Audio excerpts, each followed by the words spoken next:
नमस्कार मित्रांनो, मी सचिन.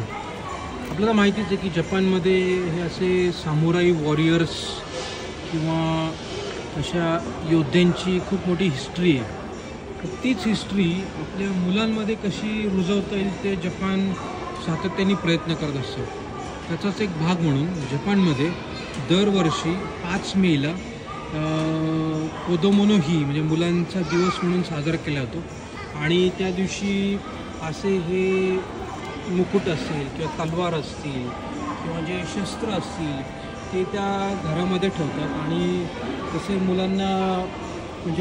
मुलांना पण असं सांगण्याचा प्रयत्न सांगतात म्हणजे की ठीक आहे, त्यांना कळत नसेल पण असं ते सांगतात तिथे की आपल्या जपानच्या हिस्ट्रीविषयी किंवा जे आपल्या वॉरियर्सनी जे पराक्रम गाजवले त्यांच्याविषयी.